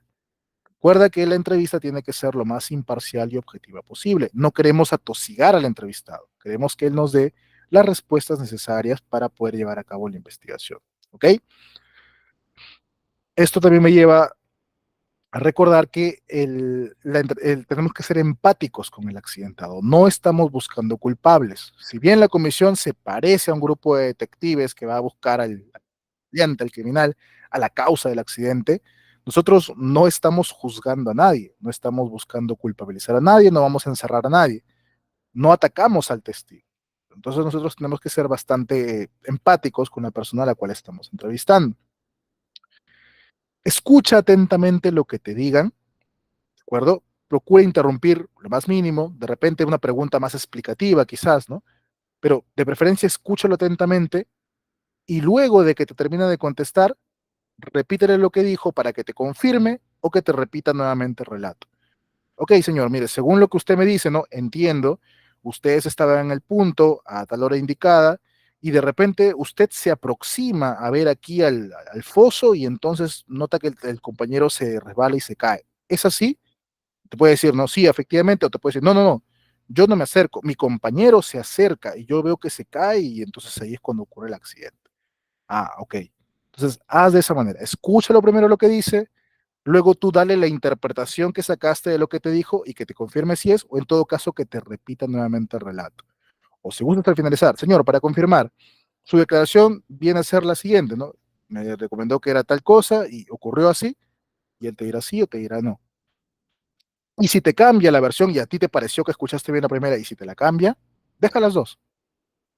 Deja las dos porque después puede ser que notemos que el trabajador en alguna de esas dos versiones no es que no se acordó, no es que entendiste mal, sino que algo te estaban ocultando. Entonces yo sí te recomiendo que dejes ambas versiones, ¿ok? Y evalúa el momento el momento y la forma para la cual el trabajador también te deje constancia de que esa es su declaración. Principalmente esto se hace firmando. Presentamos un acta y el trabajador firmará de que esa es su declaración respecto a la ocurrencia del accidente. No te lo pongo aquí, pero yo también te sugeriría que en lo posible grabes la entrevista, porque puede ser que tú quizás hayas apuntado mal algo que te hayan dicho, o puede ser que durante la grabación notes algunas conductas del entrevistado que como que te hagan entender que realmente algo ocultaba o algo no quería decir o algo dijo, pero como que no estaba seguro y te puede dar muchas más herramientas para poder llegar a la causa real del asunto. Entonces, te sugiero dentro de lo posible que lo puedas grabar, ¿no? Eso es recomendación adicional. ¿Ok? Bien, entonces son algunas consideraciones para la entrevista del accidente. Ahora, respecto a lo que son preguntas abiertas, ¿qué preguntas deberíamos hacer? Por ejemplo, no son las únicas, no son las, podríamos decir que son las mínimas, pero ¿qué tipo de preguntas en sí? Tus preguntas deberían ser más o menos así. 5W, un H. Primero, ¿qué pasó? El what. ¿Qué pasó? ¿Qué fue lo que ocurrió? When, ¿cuándo? ¿Cuándo ocurre el evento? ¿No? ¿En qué horario? ¿Qué día? ¿En qué momento? ¿Después de qué orden? Etcétera. ¿Dónde ocurre el where? ¿Dónde ocurre? ¿Dónde pasa el evento? Exactamente dónde. Who, ¿quién? ¿A quién le ocurre? ¿Con quién estaba? ¿Quiénes estaban en el lugar de los hechos? Esto me va a ayudar también a saber quién más me puede servir de testigo. ¿Quién dio la orden, por ejemplo? El por qué, según su opinión, ¿no? ¿Por qué cree que pasó? ¿Por qué cree usted que el trabajador lo hace de esta manera cuando el procedimiento me dice otra cosa? ¿O por qué es que ustedes se adelantan tanto si no había la orden para eso? ¿O por qué ustedes van y hacen esto si aparentemente en el plan de trabajo no estaba? Ahí te dirán, no, el supervisor me dijo que lo haga. Ah, bueno, lo compararemos en la investigación. Y por último, el cómo. ¿Cómo ocurre? 5W, un H. ¿Qué pasó? ¿Cuándo? ¿Dónde? ¿Con quién o a quién?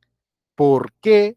¿Y cómo pasó? Esas son las 5 preguntas que deberíamos, como mínimo, tener dentro de la entrevista, ¿no? Que nos va a ayudar a poder desglosar mucho más eh, la causa del accidente como tal. ¿Ok? Muy bien. Tercera P, partes. Aquí vamos a identificar condiciones de seguridad que pudieron contribuir a la ocurrencia del incidente. Aquí inspeccionaremos, por ejemplo, las personas involucradas en el accidente para poder hacer la entrevista de los testigos, realizar un inventario de los equipos, máquinas, herramientas, ayuda mecánica involucradas en el accidente, condiciones ambientales que tienen que ver con iluminación, presencia de gases, vapores, ruidos, las materias primas, materiales y el uso de los elementos y equipos de protección personal de los involucrados. Aquí en partes básicamente es que vamos a realizar la inspección de todo aquel elemento que intervino o que pudiera haber intervenido en la ocurrencia del accidente. Lo habíamos visto también al principio, ¿te acuerdas? En equipos, materiales, ambiente, entonces todo eso también forma parte de lo que es la cuestión partes. Aquí, por ejemplo, lo que vamos a considerar son fotografías panorámicas y de detalle. Cuando me refiero a esto, voy, por ejemplo, tenemos al accidentado, voy al punto mismo donde ocurre el accidente y también una foto panorámica o una foto más amplia respecto a todo el lugar de los hechos. Es una fotografía que me puede servir para la recuperación de evidencias. Hacer mi plano de ubicación o croquis, que ya te había recomendado. Tomar nota de huellas, rastros o pisadas, posición en la cual se encontraban los equipos, distancias, alturas e incluso el estado de los CPPs, ¿no? Son algunas evidencias que nosotros tendríamos que recopilar al momento de considerar la parte de lo que son las partes, ¿no? Y por último, y una de las partes más tediosas, complicadas, largas de esta 4P y también muy importantes, lo que es papel. Esta es una de las partes más largas que puede haber. Aquí hablamos de recopilar la mayor, por no decir la totalidad, de evidencia escrita y otros registros que acrediten que hemos cumplido la actividad preventiva en seguridad. Aquí en papel vamos a sacar todo, absolutamente todo lo que tengamos referente tanto a la actividad como al sistema de gestión. Entonces, aquí hemos incluido dos grupos. En primer lugar, documentos del sitio. ¿A qué nos referimos con esto?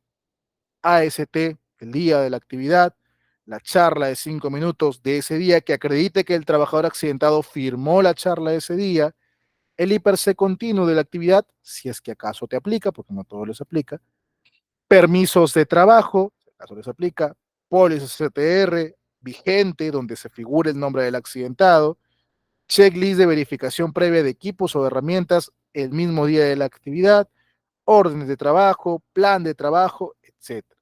Todo aquel documento tenga que ver con el día o la actividad que se estaba llevando a cabo en ese momento, me sirve como registro, como evidencia que yo luego tendré que evaluar a ver si se cumplió o no se cumplió y podría ser, ¿no? Se puede llegar a considerar de que alguno de estos, la falta de alguno de estos es un incumplimiento pues a seguridad y por ello se puede desencadenar el accidente. No necesariamente, ¿eh? A veces no solamente porque falte un papel es que ocurrió el accidente, pero sí me lleva más o menos a notar por qué es que llega a ocurrir el accidente. Esto es documentos del sitio. Lo otro es documentos del sistema de gestión. ¿Y aquí qué voy a considerar? Procedimientos de trabajo, estándares, hojas de vida o certificados de operatividad de las máquinas de los equipos, informes de inspecciones, de mantenimientos preventivos, reportes previos de otros incidentes o accidentes, el hiper por cada puesto de trabajo y evidencia de que se le haya entregado ese hiper, los certificados médicos ocupacionales de los trabajadores, principalmente del accidentado y de los involucrados, capacitaciones, que recuerda que tiene que haber 4 mínimo al año, y te van a pedir específicamente la capacitación relacionada al riesgo, el cual estuvo expuesto el trabajador. Si el trabajador tuvo una caída de desnivel, te van a pedir una capacitación, trabajo en altura. Si el trabajador tuvo un contacto con electricidad, te van a pedir una capacitación de trabajos con tensión o riesgos de electricidad. Sufrió una quemadura, primeros auxilios en quemaduras o trabajo con fuentes de calor, qué sé yo. Te van a pedir evidencia específica del tipo de riesgo al cual se vio expuesto. Inducción del trabajador, algunos que no hacen su inducción o que la hacen a destiempo, la inducción del trabajador, monitoreos ocupacionales, que se le hayan entregado EPPs y equipos de emergencia, que haya participado en simulacros, que hayan habido entrenamientos, que se haya hecho la difusión del plan de contingencias, etcétera, etcétera, etcétera, que si se formó el comité, que si se hizo auditorías, etcétera, etcétera. Toda la gran cantidad de registros que acrediten que hay cumplimientos en seguridad, los tienes que adjuntar aquí. Yo recuerdo que cuando hice la primera investigación que tuve de un fatal, hace años, cuando recién empezaba con el área de seguridad, y me tocó apoyar, no era yo el responsable, pero sí apoyé con la parte de la investigación. Recuerdo que el informe más o menos nos tomó, entre análisis de causa y todo lo demás, más o menos como unas 30 hojas más o menos de informe, breve, entre análisis de causa, evidencia y todo lo demás, 30 hojas. Y la parte de papel, que era anexos, todo lo que son anexos y registros, eran por lo menos unas 200 hojas, por lo menos, porque era un informe, fue un informe grandísimo y la mayor parte del informe, lo recuerdo claramente porque trabajé en el foliado de todo eso y en buscar la evidencia exacta de eso, nos tomó mucho más tiempo hacer lo que es la parte del papel.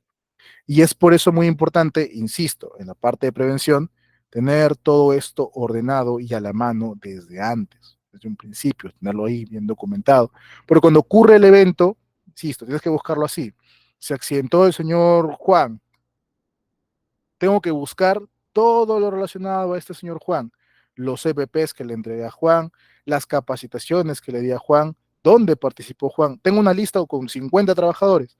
¿Dónde está el nombre de Juan? No está, justo aquí no vino. Pero yo cuento todas las del año y él solamente asistió a 3. Y la norma me dice que tiene que haber 4. No, pero yo hice 4 capacitaciones, sino que él no vino. Pero al Sunafil no le va a importar, te va a decir, no, y él tenía que tener sus 4 también. Entonces, la parte de papel sí es una de las más tediosas y hay que tener bastante cuidado con tener todos esos registros, ¿ok? Siempre acostúmbrate a tener todo bastante ordenado. Entonces, para resumir, y ya para finalizar la clase del día de hoy, son 4 P's para recopilación de evidencias. Primero, posición, tomar fotos, esquemas, mapas del lugar de los hechos. Las personas, identificar y entrevistar a los testigos. Partes, que tiene que ver con identificar herramientas, equipos, materiales u otros agentes que intervinieron en el accidente como tal, en los hechos. Y por último, papel. Revisar registros de capacitación, mantenimiento de equipos, programa de actividades, procedimiento de trabajo, etcétera. ¿De acuerdo? Estos son los 4 puntos importantes que vamos a considerar al momento de recopilar evidencias. Bien, con eso, ahora sí estoy cerrando la clase del día de hoy, esperando que te haya servido. Vamos a dejarlo aquí por si quieres resumirlo de nuevo. Esperando que te haya podido servir todas las indicaciones. Y bueno, en la siguiente clase del día martes ya entramos a lo que es el análisis de causas. Nos vamos acercando al caso práctico para poder explicar pues todo cómo llevamos a cabo toda esta etapa y poder hacer también la elaboración del informe. ¿De acuerdo? ¿Alguien tiene alguna duda, pregunta antes de cerrar? Ah, sí, aquí veo. Me pregunta Javier, ¿todas estas entrevistas tienen que ser grabadas o escritas y firmadas por el testigo y guardadas en caso sean solicitadas? Eh, Principalmente te van a pedir la declaración firmada. Yo sí te sugiero que las grabes por el motivo que les explicaba. A veces luego poder comparar, ver algo más que no vimos, pero firmadas sí tienen que estar. Te van a pedir la declaración que él mismo haya firmado, preferencia con huella también, de que ese es su testimonio, ¿no? Eso es lo que te dijo. Puede ser formato detallado de cómo debe estar estructurado el informe. En otros sectores no, en minería sí tienen un formato de cómo debe ir el informe. Lo podemos trabajar en base a eso si gustan cuando hagamos el caso práctico. Yo tengo uno similar, ¿no? Les voy a mostrar uno simple nada más al momento de que lo trabajemos, para que más o menos ahí tengamos una idea de la estructura que debe seguir al momento de presentar pues, el informe del accidente como tal, ¿no? Y trabajaremos también toda esta parte que estamos viendo, las 4P, y también el análisis de causas, ¿ok? Junior me pregunta, ¿qué debe tener el informe? Bueno, el informe principalmente debe responder las 5 preguntas que hemos visto al principio. Básico, ¿cómo ocurre el evento, ¿no? Qué fue lo que ocurrió? ¿Cómo es que llega a ocurrir? eh, el análisis de causa, tiene que considerar las causas inmediatas, las básicas y las faltas de control, y por último las acciones correctivas y de mejora. Esos son los puntos fundamentales que debe tener el informe de investigación. De ahí sí le vas a agregar pues algunos anexos, fotos, la parte de papel que hemos visto, registros, charlas, permisos, capacitaciones, etcétera, que acrediten justamente si hubo la actividad preventiva, pero que hubo algún fallo en otros puntos, y todo aquello pues que acredite el cumplimiento de la investigación y el cumplimiento de seguridad también. Estructura legal, como te digo, Junior, por parte de la ley de seguridad en general, la ley de seguridad a nivel nacional, no. En el de minería sí hay una estructura, es el anexo 23, si no me equivoco, el anexo 23, ahí está la estructura que tiene que llevar el informe de investigación, según minería, pero principalmente esos puntos van de cajón, ¿eh? Como te digo, la descripción del evento, el análisis de causas y las acciones correctivas y de mejora, principalmente eso. Obviamente el análisis de causas pues tiene que estar bien hecho, ¿no? Detallado todos los puntos que te mencionaba, que veremos el día martes con más detenimiento. Fotos sí, las declaraciones de los testigos sería lo ideal, ¿eh? Ahora, yo te digo, si de repente el testigo no te quiso firmar la declaración o el testigo simplemente no estás muy, digamos que el testigo como que su testimonio no te termina de convencer lo que te dice, por ahí de repente como que te diría que lo pienses mejor si está bien o no que ponga su testimonio. Pero lo ideal es que sí, como anexo esté ahí presente, ¿no? No es que va a venir la Sunafil y te va a decir, ya, a ver, todos sus testigos declarados, no sé cuánto, y te va a pedir como tal. En el informe, lo que sí o sí te van a pedir cuando llegas a una fila a inspeccionarlo, insisto, es el análisis de causa, evidencia de que lo hayas reportado, que eso lo pueden ver en su sistema, o tú mismo tomarle un pantallazo de que lo reportaste, eh, las acciones correctivas y de mejora y la evidencia de que se estén cumpliendo esas acciones, y en anexo sí, pues evidencias del el hiper, la difusión de ese hiper, capacitaciones, exámenes médicos y todos los puntos en papel que hemos visto, que eso sí te van a pedir y lo piden con mucho más detenimiento. ¿Ok? ¿Alguien más tiene alguna pregunta?